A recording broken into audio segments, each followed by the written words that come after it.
وَلَا تَكَلَّمْ بِكَلَامٍ تَعْزِرُ مِنْهُ غَدًا، آپ ایسی گفتگو نہ کرو، اپنی گفتگو اپنی زبان کو قابو میں رکھو کہ کل آپ کو اس پر معذرت کرنا پڑے قیامت کے دن، لیکن آپ کی معذرت قبول نہ ہوگی۔ اشارہ اصلاح اقوال کی طرف، اپنی زبان کو قابو میں رکھو۔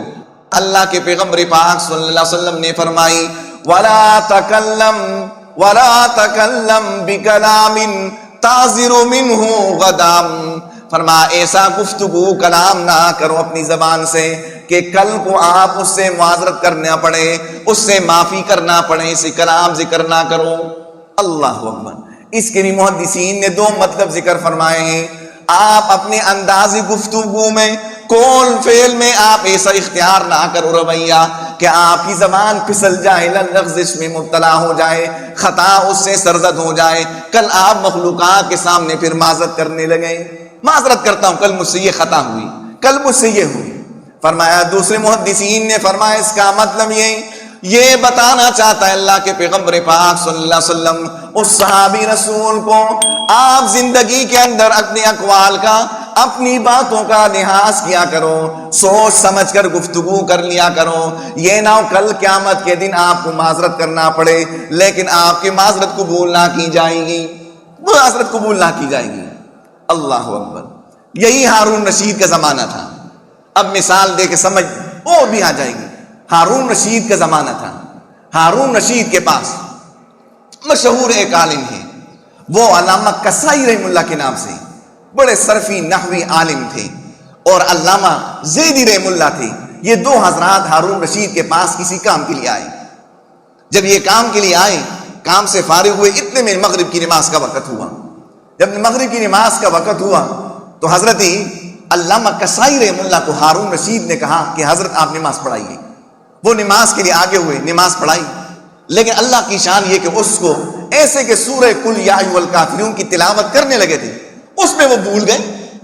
یہ انسان ہے، بھول چوک ہو جاتی ہے۔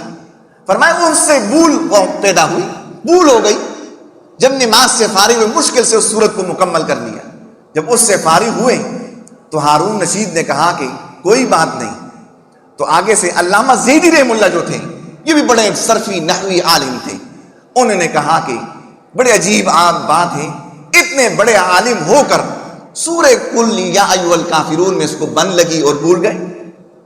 فرمائے بات ہو گئی، اور اللہ کی شان یہ کچھ عرصے کے بعد پھر ان 2 حضرات کا ہارون رشید کے دربار میں آنا تھا، پھر آنا تھا۔ جب کچھ عرصے کے بعد پھر اس کے دربار میں آئے، اب لہٰذا اپنا وہ کام، اپنا گفتگو، اپنی جو بھی ان کی جو تھی اس وقت کام تھا وہ ختم ہوا۔ تو اللہ کی شان یہ کہ پھر وہ مغرب کی نماز کا وقت ہوا۔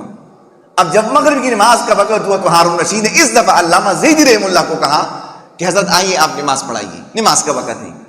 اب جب حضرت یہ آگے ہوئے نماز کے لیے، جو ہی نماز کے لیے آگے ہوئے، جو ہی اس نے سورہ فاتح کی ابتدا کر لی، اللہ کی شان یہ کہ اس کی زبان ہی بند ہو گئی۔ 2 یا 3 آیاتیں الحمدللہ رب العالمین الرحمن الرحیم کہہ کر اس کی زبان ہی آگے نہیں چل رہی، آگے زبان ہی بند ہو گئی۔ جب اس سے فارغ ہوئے، بڑی مشکل سے سورہ فاتحہ کو مکمل کر لیا۔ جب نماز سے فارغ ہوئے تو فرماتے علامہ زیدی رحم اللہ نے اپنے آپ کو مخاطب کر کے فرمایا، اپنے آپ کو مخاطب کر کے فرمایا یہ ان کی غلطی نہیں ہے، فرمایا یہ میری غلطی ہے۔ کل اپنے بھائی کو فلاں مقام پر میں نے ٹوکا تھا، اس کے اوپر طنز اختیار کر لیا تھا۔